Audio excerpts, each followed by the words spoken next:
Ballot पेपरवर मतदान घेण्याचा प्रयत्न केल्यानं माळशिरस विधानसभा मतदारसंघातील मार्कडवाडी गाव सध्या चर्चेत आहे आणि या मार्कडवाडीवरून महाविकास आघाडी विरुद्ध महायुती असा संघर्ष देखील रंगल्याचं पाहायला मिळतंय।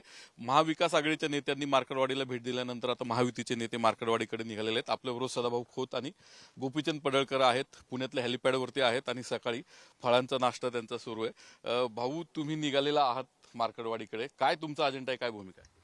नाही, मार्कडवाडीतल्या जनतेनं महायुतीला मतदान केलेलं आहे आणि त्या मतदारांचा अपमान खऱ्या अर्थानं महाविकास आघाडी राज्यामध्ये आणि देशामध्ये करायला लागलेली आहे आणि तिथल्या लोकांनी, मतदारांनी आम्हा दोघांनाही, पडळकर साहेबांना आणि मला सांगितलं की तुम्ही आमच्याकडे आला पाहिजे, विनाकारण आमच्या गावाचं लखतार वेशीला टांगण्याचं काम महाविकास आघाडीचं सरकार या ठिकाणी, आपलं महाविकास आघाडीचे लोक या ठिकाणी करत आहेत आणि म्हणून आम्ही दोघं त्या ठिकाणी लोकांच्या आग्रहास्तव जात आहे। गावकऱ्यांना काय सांगणार आहात तुम्ही, काय भूमिका मांडणार आहात? नाही, आम्ही जाऊ तिथं गावकऱ्यांचं नेमकं भावना काय आहेत ह्या निश्चितपणानं जाणून घेतल्या जातील। आता तिथं गेल्यावर आम्हाला कळल की गावकरी या विषयावरती नाराज आहेत का, बॅलेट पेपरवर त्यांना मतदान घ्यावं अशा त्यांच्या भावना आहेत का, हे सगळं जाऊन आम्ही तिथं पाहणार आहोत। परंतु मुळामध्ये पवार साहेबांच्या पोटामध्ये एवढं का दुखायला लागलं? एका बाजूला काँग्रेस संसदेमध्ये अदानीच्या विरोधामध्ये आंदोलन करत आहे, मग पवार साहेबांची हिंमत आहे का अदानीच्या विरोधात आंदोलन करायचं? म्हणजे काँग्रेस अदानीच्या विरोधात आंदोलन करते आणि पवार साहेब ईएमच्या विरोधात महाराष्ट्रामध्ये नेतृत्व करतात। ह्याचा अर्थ सरळ आहे की पवारांना महाराष्ट्रातलं सत्ता केंद्र काबीज फक्त करायचं आहे, बाकीची काही संबंध नाही। पण आता पवार साहेबांनी मला वाटतं विसरावं, महाराष्ट्राच्या राजकारणातला चाणक्य मीच, पण महाराष्ट्रातल्या राजकारणातला चाणक्य हा देवाभाऊ आहे। खऱ्या अर्थानं म्हटलं जातं की याच मातीला लुटणाऱ्यांची याच मातीमध्ये थडगे उभा राहिलेली आहेत आणि ते थडगं उभा करणारा जन्माला देवाभाऊ नावाचा बाप इथं आलेला आहे, हे पवार साहेबांनी पडळकर साहेब, तुमची तोफ आज मार्कडवाडीत धरणार आहात, काय तुम्ही नागरिकांना, तिथल्या ग्रामस्थांना सांगणार आहात, कशी तयारी आहे? बघा, पवारांची पहिल्यापासूनची भूमिका अशी आहे, खोटं बोला पण रेटून बोला आणि सातत्यानं खोटं खोटं खोटं बोलत राहिलं तर लोकांना ते खरं वाटायला लागतं। आणि म्हणून जेव्हा ही निवडणूक झाली, 23 तारखेला निकाल आला आणि 29 तारखेला ह्यांनी बोंब सुरू केली आहे। 24, 25, 26, 27, 28 5 दिवस हे कुठं होते? आपण कायद्याच्या देशामध्ये राहतो, लोकशाही मानणारे आपण आहोत, मग ह्याची प्रक्रिया आहे ना। एखाद्या वेळेस तुम्हाला मतदानाच्या बद्दल तुमचा डाऊट असेल तेव्हा फेर मतमोजणी कधी करायची, त्याची प्रक्रिया काय हे पवारांना माहित नाही का? आणि तुम्ही आता पराभव झाल्याच्या नंतर ईव्हीएमच्या नावानं सिमका करताय। मग मार्कडवाडीतल्या लोकांचा आम्हाला फोन आले, आता मी तर त्या गावातल्या अनेक लोकांना ओळखतो, त्यांचे आम्हाला फोन आले, अरे आम्ही मतदान केलंय महायुतीला, आम्ही मतदान केलंय माननीय नरेंद्र मोदी साहेबांच्या सोबत, देवाभाऊंच्या सोबत, एकनाथ शिंदे साहेबांना आम्ही मतदान केलंय आणि आमच्या गावातल्या या सगळ्या मतदारांचा मोठ्या प्रमाणामध्ये अपमान होतोय आणि एकच बाजू महाराष्ट्राच्या आणि देशाच्या समोर चालली आहे। तर दुसरी बाजू काय आहे आमची, ती सुद्धा लोकांना कळाली पाहिजे। त्यासाठी तुम्ही आणि सदाभाऊ आमच्याकडे आलं पाहिजे आणि म्हणून आज आम्ही आता मार्कडवाडीला निघालेले आहात। महायुतीचे नेते जे पहिले जात आहेत मार्कडवाडीला, त्यात तुम्ही दोघे आहात, यानंतर आणखीन कोणी मोठे नेते मार्कडवाडीला आहेत? मला माहित नाही। हे बघा, आम्ही गावभर कुठं जिथं आम्हाला बोलतील तिथं आम्ही जाणारे कार्यकर्ते आहोत। आमची सत्ता असो अगर आमची सत्ता नसो, तुम्ही बघितलंय की गेल्या 4-5 वर्षापासून मी आणि भाऊ जिथं कुठं लोक बोलवतील तिथं तिथं आम्ही नेहमी जातो आणि पवार जिथं कुठं खोटं नाटक करायचा प्रयत्न करतील तिथं त्यांचा बुरका पाडण्यासाठी आम्ही दोघं अग्रेसर भूमिका घेत असतो। त्यामुळं आता जी भूमिका त्यांची समोर आलेली आहे ईव्हीएमच्या बाबतची, तर त्याच्याबद्दल मार्कडवाडी गावातल्या लोकांचं म्हणणं काय आहे ते जाणून घेणं आणि महाराष्ट्राच्या समोर मार्कडवाडीतल्या लोकांचं मत पोहोचवणं, यासाठी मी आणि सदाभाऊ निघालोय। पडळकर साहेब, तुम्ही विधानसभेवर निवडून आलेलात, पहिल्यांदाच निवडून आलेलात, एक चर्चा होतीये की राजीनामा द्या, परत बॅलेटवर निवडणूक घ्या।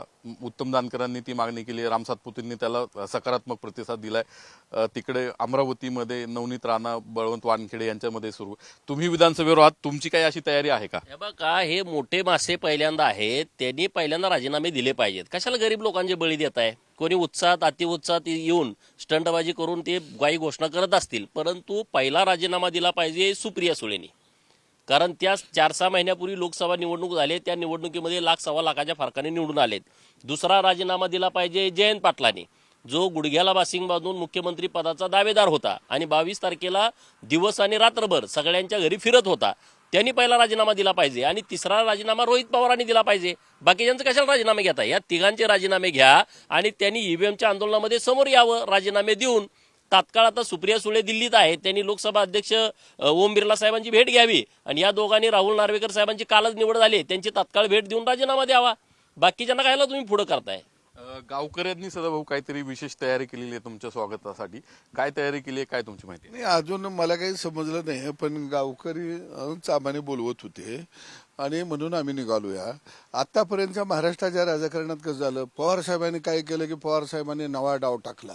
पवार साहेबांनी आता एक नवी युक्ती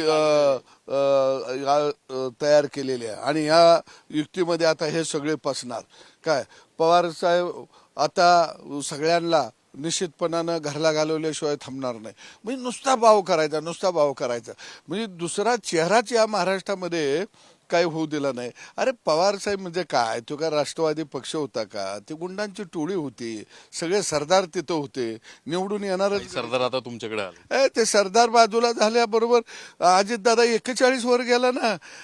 आता पवार साहेब म्हणतो नवं नेतृत्व तयार करायचं. खवा नवं नेतृत्व व्हायचं? 3-4-5 पिढ्या लगा तुम्ही मातीत घातल्याशिवाय नव्या नेतृत्वाला संधी दिली नाही. आणि पण पवारांना मानावं लागेल की या वयात सुद्धा ते सत्ता सोडायला तयार नाही. आणि म्हणून मी मागेही म्हटलं तर की हे सगळे आगलावे आहेत. भाऊ आणि पडळकर साहेब दोघांनाही एक प्रश्न आहे. मंत्रिमंडळाचा विस्तार होणार आहे. तुम्ही विधानसभेवर गेलेला आहात, भाऊंची ही दुसरी विधान परिषदेची टर्म आहे. तुम्ही इच्छुक आहात मंत्रिमंडळात सहभागी होण्यासाठी आणि तुमच्या दोघांच्या जोडीपैकी कोण असेल? कारण भाजपसाठी महायुतीसाठी तुम्ही नेहमीच रणांगणात येताय, पुढे असताय वाद घालण्यासाठी महाविकास आघाडीला. घटक पक्ष बोलतील. घटक पक्ष अरे मी कार्यकर्ता आहे. आमचे देवाभाऊ मुख्यमंत्री झालेत ह्यातच आम्हाला खूप आनंद आहे. पुन्हा देवाभाऊ महाराष्ट्राच्या राजकारणामध्ये सन्मानानं आले. गावगाड्यातल्या लोकांनी सन्मानाने त्यांना मुख्यमंत्री पदाच्या खुर्चीवरती बसवलेलं आहे. याच्यापेक्षा दुसरा काही आनंद असू शकत नाही. आता पुढची 5 वर्ष फक्त आणि फक्त महाराष्ट्राचा विकास यासाठी पूर्ण शक्तीनिशी देवाभाऊंच्या पाठीमागे उभं राहणं. त्यांच्या विरोधात चुकीच्या पद्धतीने इच्छा व्यक्त केली आहे का? नाही, आम्ही नाही भेटलो. भाऊ काय घटक पक्ष म्हणून तुमची काय मागणी आहे किंवा काय इच्छा आहे? सांगतो, माझा जो लढा होता आमचा तो प्रस्थापितांच्या विरोधामध्ये होता आणि तो विस्थापितांचा लढा होता. विस्थापितांना घेऊन आम्ही या लढाईमध्ये उतारलो. त्यांचं खळं दिवसा ढवळ्या लुटलं जात होतं आणि यासाठी आम्ही कळंबा जेलपासून येरोड्याच्या जेलपर्यंत या जेलवाऱ्या केलेल्या आहेत. अंगावरती अनेक कार्यकर्त्यांच्या वळ आहेत, रक्त सांडलेलं आहे आणि विस्थापिताची बाजू घेऊन लढणारा एक नेतृत्व, नवउमद नेतृत्व देवाभाऊच्या रूपाने आम्हाला मिळालं आणि आम्हाला प्रस्थापितांना गाडायचं आहे. आणि देवाभाऊंना शक्ती देण्यासाठी देवाभाऊच्या पाठीशी मंत्रिमंडळात समावेश झाला तर तुमची ताकद वाढेल ना? नाही, असं आहे की जो निर्णय आहे, जो देवाभाऊ घेईल तो निर्णय आम्हाला मान्य असेल आणि तो माणूस तिथं आहे म्हणजे आमची ताकद आणि शक्ती आहे असा मानणाऱ्यापैकी मी कार्यकर्ता आहे. धन्यवाद भाऊ. हे होते गोपीचंद पडळकर आणि सदाभाऊ खोत. मार्कडवाडीच्या दिशेने ते निघालेले आहेत. मार्कडवाडीच्या ग्रामस्थांचं म्हणणं ऐकणार आहेत आणि त्यांची बाजू ते जनतेपर्यंत देशभरात पोहोचवणार आहेत. कॅमेरामन सुमित भोसलेसह नितीन पाटणकर, साम टीव्ही न्यूज, पुणे. देश विदेशातील प्रत्येक घडामोडींचे लाईव्ह अपडेट मिळवण्यासाठी आता साम टीव्हीच्या सर्व सोशल मीडिया प्लॅटफॉर्मला लाईक, फॉलो आणि सबस्क्राईब करा. तसंच सर्व नोटिफिकेशनसाठी बेल आयकॉन प्रेस करायला विसरू नका.